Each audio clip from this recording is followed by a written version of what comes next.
Tumaas ang singil sa pangongolekta ng basura sa Maynila. Inalmahan yan ng maliliit na negosyante pero dinipensahan ito ni Mayor Isko Moreno.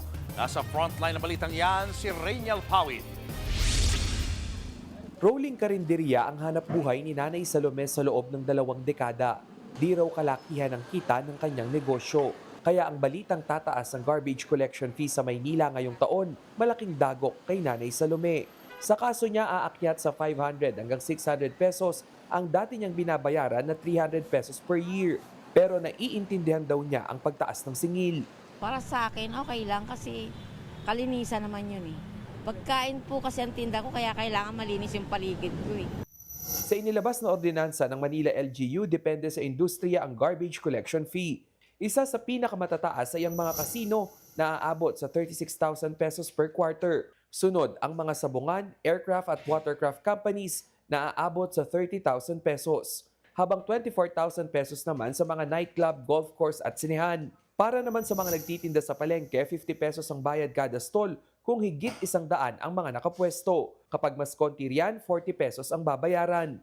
Habang ang mga vendor naman sa kalsada, 20 pesos kada araw at depende pa kung gaano kalawak ang pwesto.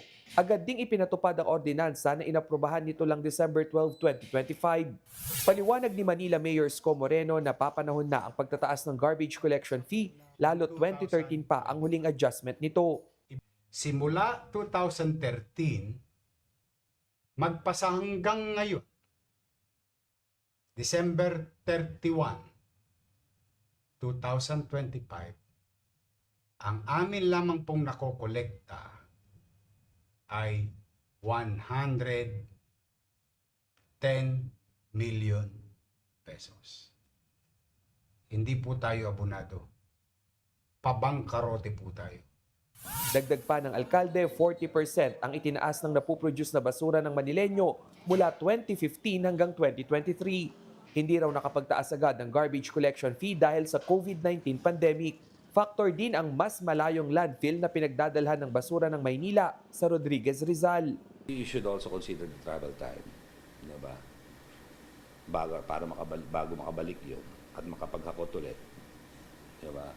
Plus, yung manpower nun, logistics nun, gasolina nun, konsumo nun, di ba? Oo. Di siyempre, sinag-charge din sa city yun eh.